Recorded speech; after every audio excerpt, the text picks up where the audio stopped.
Hello and welcome everyone. इस video में हम जावास्क्रिप्ट में मोस्ट एसेंशियल डाटा टाइप अरे के बारे में बात करने वाले हैं और हम देखेंगे कि किस तरह से हम अरे में सिमिलर डाटा टाइप के एलिमेंट्स को स्टोर करवा सकते हैं विदाउट यूजिंग मल्टीपल वेरिएबल्स। और हम अरे के बेनिफिट्स के बारे में बात करने वाले हैं कि हम अरे को क्यों यूज़ करते हैं किसी भी एक प्रोग्राम में, कंपैरेटिवली सिंपल वेरिएबल की बजाय हम अरे का यूज़ क्यों करते हैं। अगर आप हमारे चैनल पे नए हैं और अपना कैरियर जावास्क्रिप्ट में स्टार्ट करना चाहते हैं तो आप हमारे चैनल को सब्सक्राइब कर लें ताकि आने वाली वीडियो आपको टाइमली मिल सके।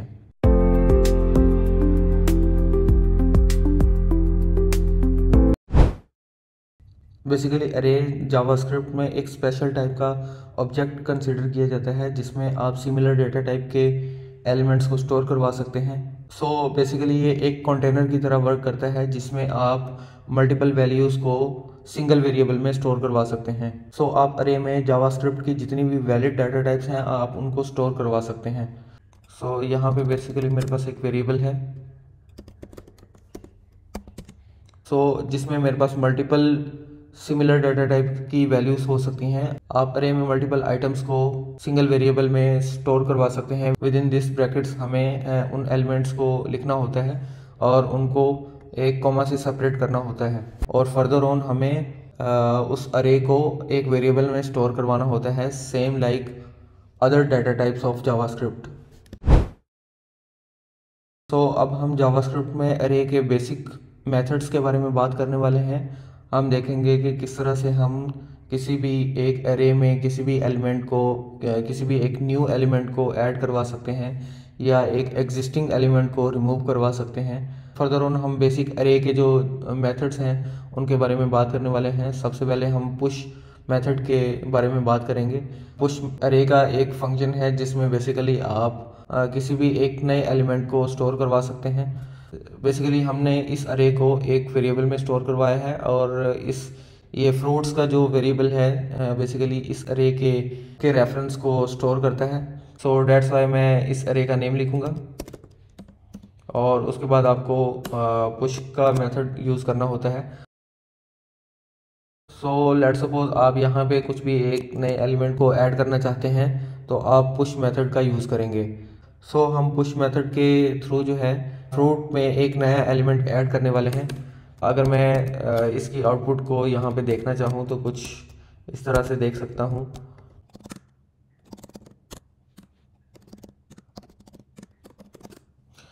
जैसा कि आप देख सकते हैं ग्रेप जो है अरे में लास्ट पे ऐड हो चुका है जो कि हमने पुश मेथड के थ्रू ऐड किया है। इसी तरह से आप पुश मेथड का यूज़ करके मल्टीपल आइटम्स को अरे के लास्ट में ऐड करवा सकते हैं। लाइक मैं कुछ इस तरह से मल्टीपल एलिमेंट्स को लास्ट पे ऐड कर सकता हूँ।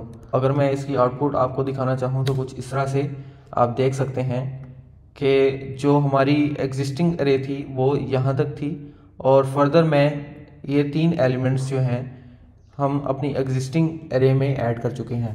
हम एग्जिस्टिंग अरे में एक नए एलिमेंट को और मल्टीपल एलिमेंट्स को ऐड करना सीख चुके हैं। अब हम देखेंगे कि किस तरह से हम किसी एक एलिमेंट को अरे में से रिमूव कर सकते हैं। लेट्स सपोज ये एलिमेंट मेन अरे में एग्जिस्ट करते हैं। मैं इन लाइन ऑफ स्टेटमेंट्स को रिमूव करने वाला हूँ और फर्दर हम किसी एक स्पेसिफिक एलिमेंट को रिमूव करने वाले हैं। लाइक बेसिकली अरे में पॉप का मेथड लास्ट से किसी भी एक एलिमेंट को रिमूव करने के लिए यूज़ किया जाता है। जिस तरह से मैंने अरे के नेम के बाद डॉट और डॉट के बाद मैंने पॉप मेथड का यूज़ किया है। पॉप का मेथड बेसिकली इस अरे में से लास्ट एलिमेंट को रिमूव करने वाला है। अगर मैं इसकी आउटपुट को देखना चाहूँ तो कुछ इस तरह से देख सकता हूँ। प्रीवियस लॉग स्टेटमेंट मैं रिमूव करने वाला हूँ और फर्दर मैं इसकी आउटपुट को देखूंगा। जैसा कि आप यहाँ पे देख सकते हैं कि हमें आउटपुट में अरे के तमाम एलिमेंट्स देखने को मिले विदाउट लास्ट एलिमेंट, बिकॉज हमने पॉप मेथड के थ्रू उस एलिमेंट को रिमूव किया। हम लास्ट से किसी भी एक एलिमेंट को रिमूव करना सीख चुके हैं। इसी तरह से हम देखेंगे कि हम किस तरह से किसी भी एक एलिमेंट को स्टार्ट से रिमूव कर सकते हैं। उसके लिए आपको शिफ्ट मेथड का यूज़ करना होता है। बेसिकली शिफ्ट मेथड जो है वो पॉप मेथड की तरह किसी भी एक एलिमेंट को रिमूव करने के लिए यूज़ किया जाता है। बेसिकली पॉप और शिफ्ट मेथड में जो डिफरेंस है वो ये है कि पॉप मेथड जो है वो बेसिकली लास्ट से किसी भी एक एलिमेंट को रिमूव करने के लिए रिस्पॉन्सिबल होता है, जबकि शिफ्ट मेथड स्टार्ट से किसी भी एक एलिमेंट को रिमूव करता है।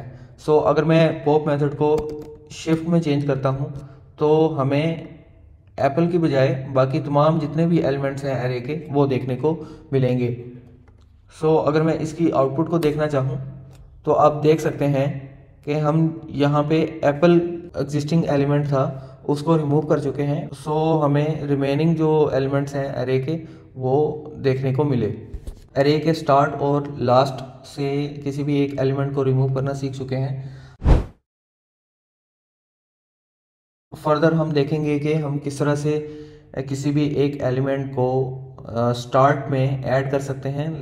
जिस तरह से एक शिफ्ट अरे का मेथड है उसी तरह से आपके पास यहाँ पे अनशिफ्ट का मेथड होता है, और आप किसी भी एक एलिमेंट को अनशिफ्ट मेथड से अरे के बिल्कुल स्टार्ट में ऐड करवा सकते हैं। सो हम अनशिफ्ट मेथड का यूज़ करके इस एलिमेंट को अरे में स्टोर करवाने वाले हैं, जो कि बेसिकली अरे के बिल्कुल फर्स्ट इंडेक्स पे इस चीज़ को ऐड करेगा।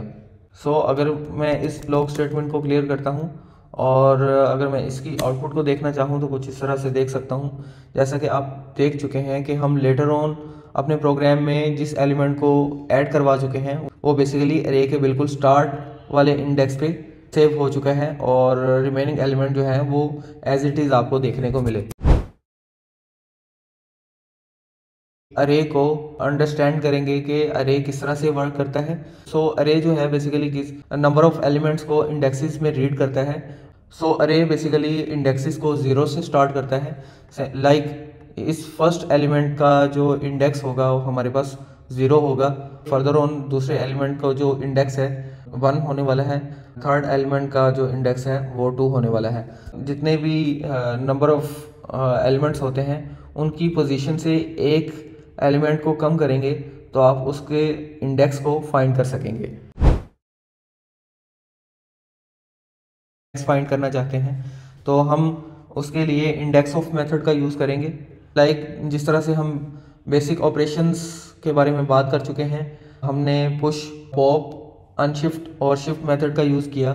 इसी तरह से आप अरे में इंडेक्स ऑफ मेथड का यूज़ करते हैं। सो आप उसमें बेसिकली एक एलिमेंट को पास करते हैं जो कि किसी भी एक अरे का एग्जिस्टिंग एलिमेंट होता है। इंडेक्स ऑफ मेथड जो है इंडेक्स बताने वाला है। सो हम यहाँ पे अनशिफ्ट मेथड को इंडेक्स ऑफ में चेंज करने वाले हैं, और ये बेसिकली हमें एक इंडेक्स रिटर्न करेगा। सो हम इसको एक वेरिएबल में स्टोर करवाएंगे कुछ इस तरह से। इंडेक्स की आउटपुट को देखना चाहूँ तो कुछ इस तरह से देख सकता हूँ। जैसा कि आप यहाँ पे देख चुके हैं कि इसने मुझे -1 रिटर्न किया। सो -1 हमें आउटपुट में तब देखने को मिलता है जब ये एलिमेंट अरे में एग्जिस्ट नहीं करता।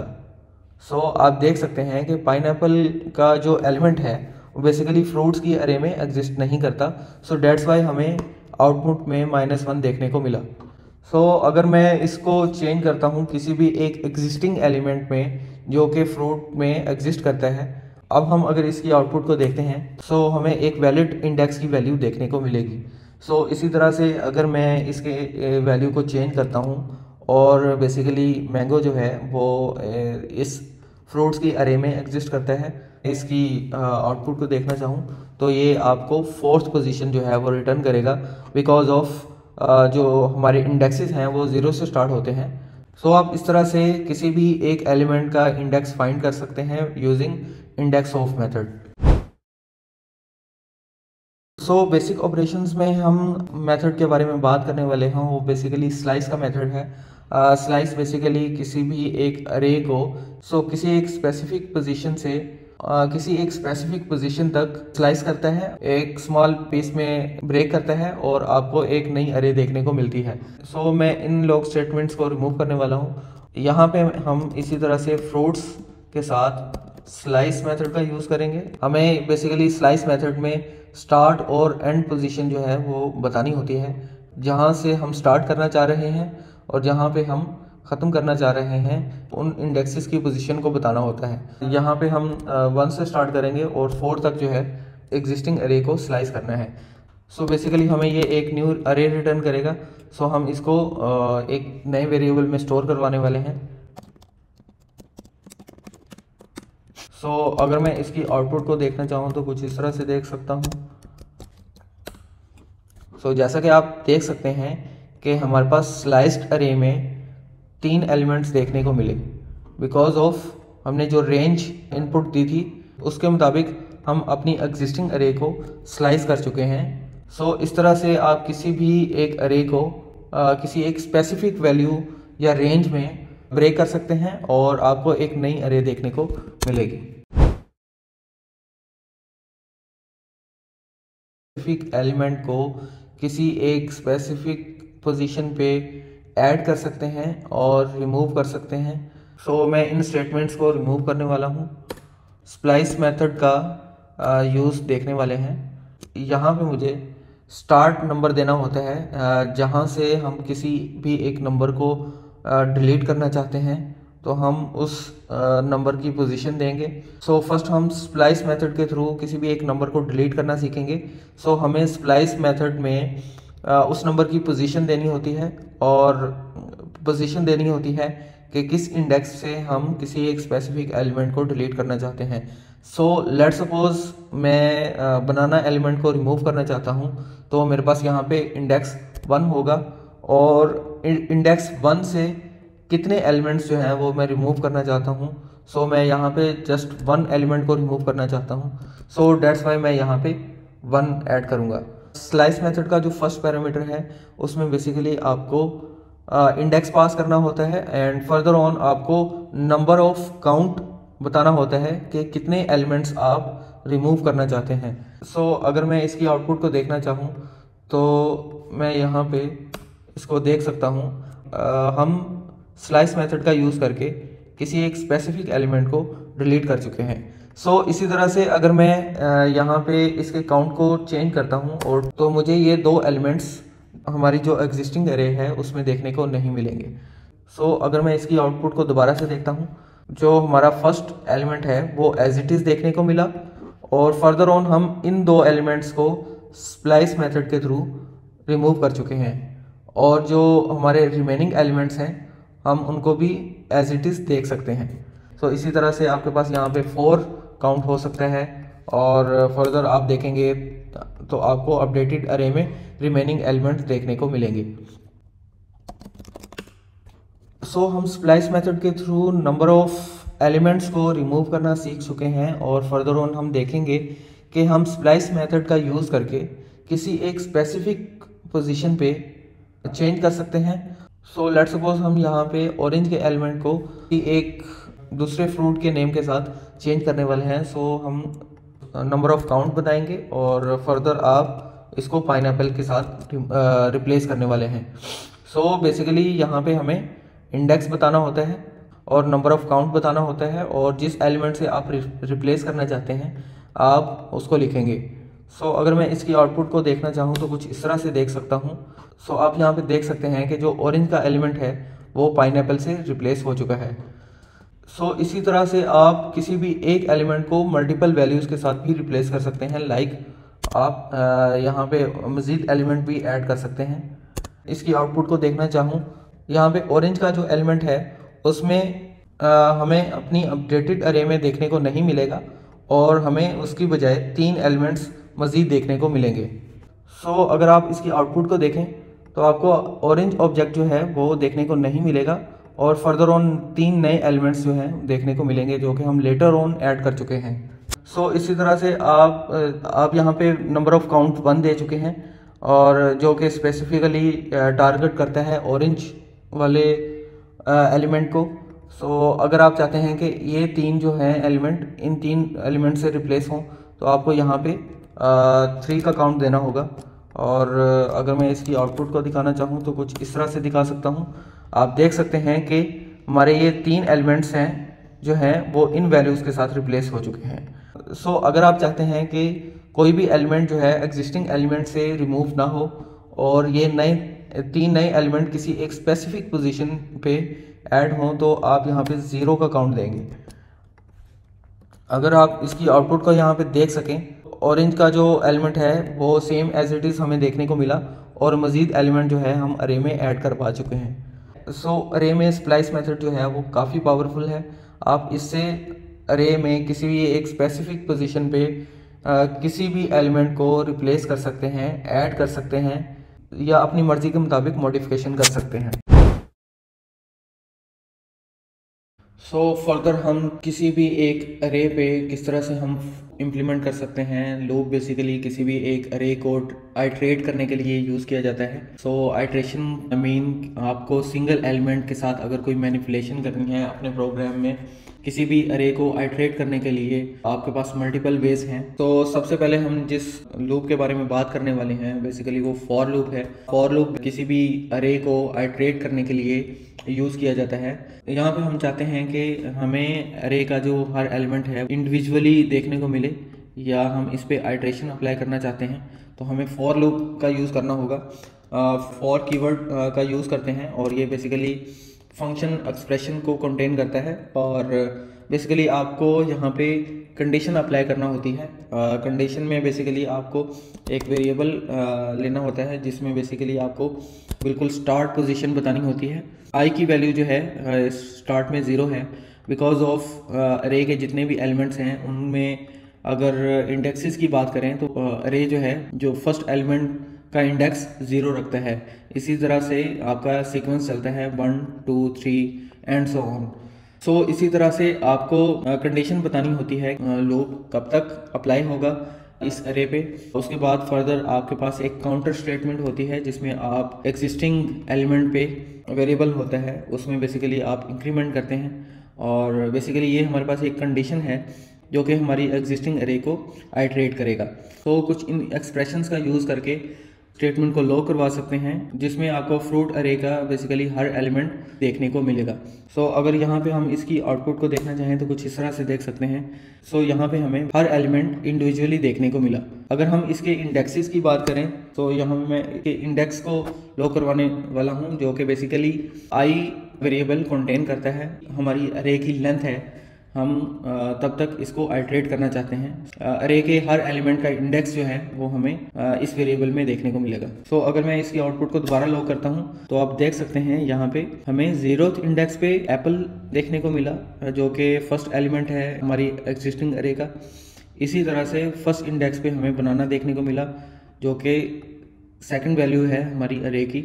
एंड फर्दर ऑन इस सीक्वेंस ऑफ इंडेक्सेस को देख सकते हैं और जो कि वैल्यूज के साथ मैं लॉक करवा चुका हूँ। सो फॉर लूप को कुछ आप इस वे में यूज़ कर सकते हैं अपने प्रोग्राम में और यहाँ पे मेरे पास जितने भी एलिमेंट्स हैं मैं उनको अपर केस में करना चाहता हूँ। अरे के जितने भी स्पेसिफिकली एलिमेंट्स हैं आप उनके साथ कुछ भी मॉडिफिकेशन कर सकते हैं लाइक सो अगर हम अरे के हर एलिमेंट को अपर केस में करना चाहते हैं जिस तरह से कर सकते हैं तो अपर केस के नाम से एक स्ट्रिंग का स्पेसिफिकली मेथड होता है जिसको आप हर एलिमेंट पे अप्लाई कर सकते हैं। सो इसी तरह से हमें ये एक न्यू एलिमेंट रिटर्न करने वाला है। सो मैं इसको एक वेरिएबल में स्टोर करवाने वाला हूँ।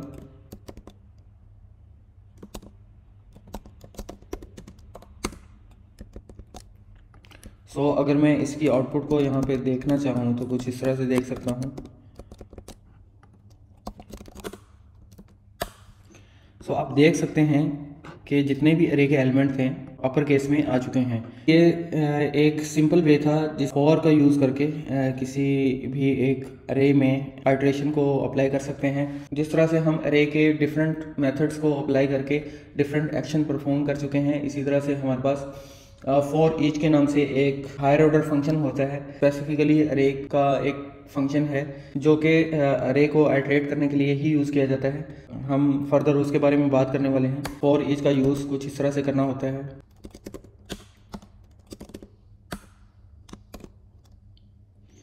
सो आप कुछ इस तरह से जो है फॉर ईच फंक्शन का यूज़ करते हैं जो कि बेसिकली एक हायर ऑर्डर फंक्शन है।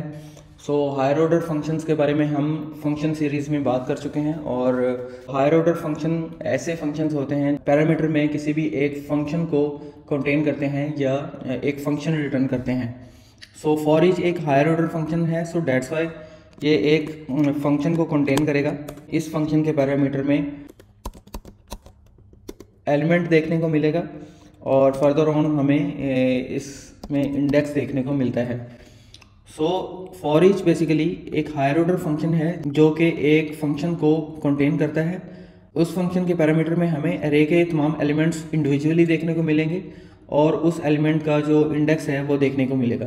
सो अगर मैं यहाँ पे एक लॉग स्टेटमेंट को लिखता हूँ तो कुछ इस तरह से मुझे एलिमेंट और इंडेक्स देखने को मिलेगा।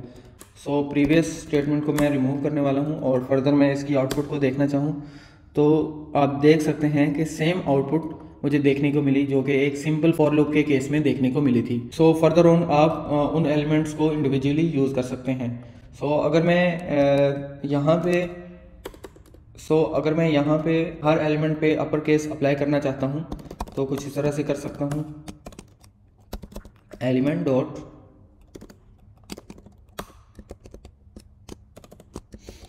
कुछ इस तरह से आप हर एलिमेंट पे कोई भी एक्शन अप्लाई कर सकते हैं। अगर मैं इसकी आउटपुट को देखना चाहूँ तो कुछ इस तरह से देख सकता हूँ। सेम आउटपुट आपको देखने को मिली जो कि एक सिंपल फॉर लूप के साथ आपने अचीव किया था। हम यहाँ पे मैप फंक्शन के बारे में बात करेंगे।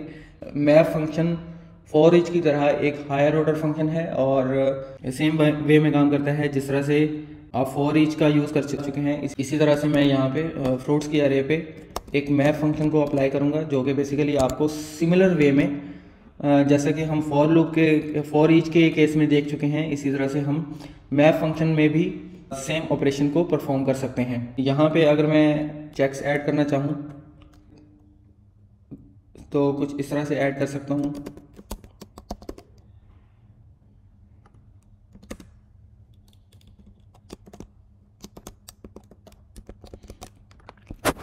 हम यहाँ पे इसकी लॉग स्टेटमेंट को देखने वाले हैं। तो यहाँ पे मैं एक लॉग स्टेटमेंट को लिखने वाला हूँ जो कि इनकी आउटपुट को डिफरेंशिएट करेगा। अगर मैं इसकी आउटपुट को देखना चाहूँ तो कुछ इस तरह से देख सकता हूँ। तो आप यहाँ पे देख सकते हैं कि फॉर लूप से हम किसी भी एक अरे को आइटरेट कर चुके हैं। हम मैप फंक्शन के थ्रू भी अरे पे आइटरेशन अप्लाई कर चुके हैं। फॉर ईच और मैप और सिंपल फॉर लूप बेसिकली तीनों फंक्शंस किसी भी एक अरे में आइटरेशन के लिए यूज़ किया जाता है। अब हम फॉर ईच और मैप फंक्शन में बेसिक डिफरेंस देखने वाले हैं। बेसिकली जो फॉर ईच है वो आपको कुछ भी रिटर्न नहीं करता और जो एक मैप फंक्शन है वो आपको न्यू अरे रिटर्न करता है। अगर मैं इस लॉग स्टेटमेंट को रिमूव करता हूँ, यहाँ से मैं इस एलिमेंट को रिटर्न करवाता हूँ। सेम थिंग जो है मैं यहाँ पे करने वाला हूँ। यहाँ पे मैं एक रिटर्न स्टेटमेंट लिखने वाला हूँ जो कि बेसिकली एलिमेंट को अपर केस में करने के बाद रिटर्न करवा रहे हैं। हम रिटर्न रिजल्ट को देखने के लिए हम इसको एक वेरिएबल में स्टोर करवाएंगे।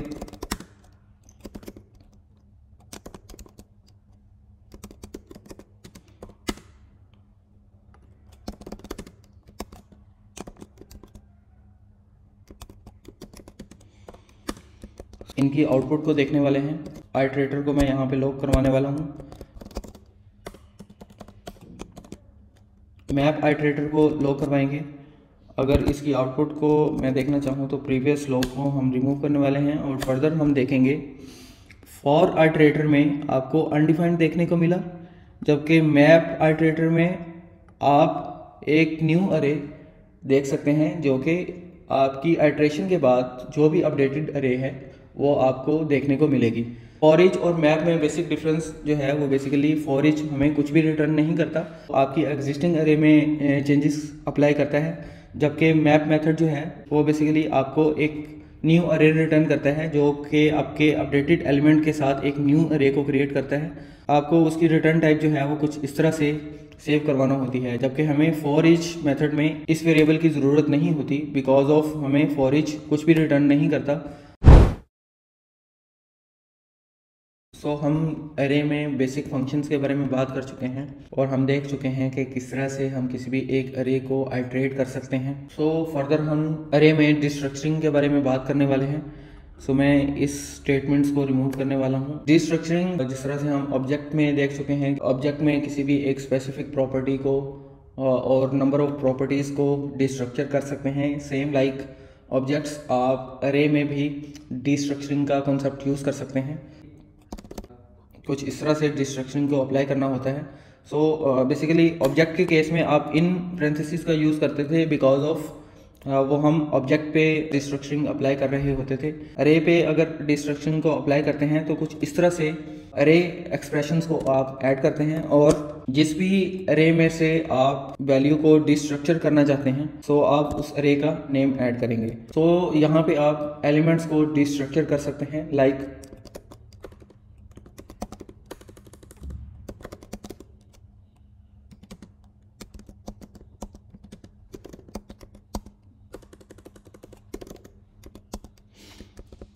अगर मैं इसकी आउटपुट को देखना चाहूँ तो कुछ इस तरह से देख सकता हूँ। अगर मैं फर्स्ट एलिमेंट को देखता हूँ तो आप देख सकते हैं यहाँ पे मुझे आउटपुट एप्पल देखने को मिली। इसी तरह से फर्स्ट, सेकंड, थर्ड, सो आप यहाँ पे देख सकते हैं कि आउटपुट में मुझे अरे के एलिमेंट सीक्वेंस में देखने को मिले। तो आप कुछ इस तरह से अरे पे डिस्ट्रक्शन को अप्लाई कर सकते हैं। तो गाइज आज हम जावास्क्रिप्ट में स्पेशल डाटा टाइप अरे के बारे में बात कर चुके हैं, और हम देख चुके हैं कि हम किस तरह से किसी भी एक अरे को अपने प्रोग्राम में यूज़ कर सकते हैं, और हम किस तरह से किसी भी एक अरे में आइट्रेशन अप्लाई कर सकते हैं, मैनिपुलेशन कर सकते हैं, किसी भी एक एलिमेंट को डिलीट और अपडेट कर सकते हैं। सो फर्दर ऑन हम अरे के बेसिक ऑपरेशंस के बारे में बात कर चुके हैं। सो आज के वीडियो में इतना ही। अगर आपको ये वीडियो पसंद आई है तो आप हमारे चैनल को सब्सक्राइब कर सकते हैं ताकि आने वाली वीडियो आपको टाइमली मिल सकें।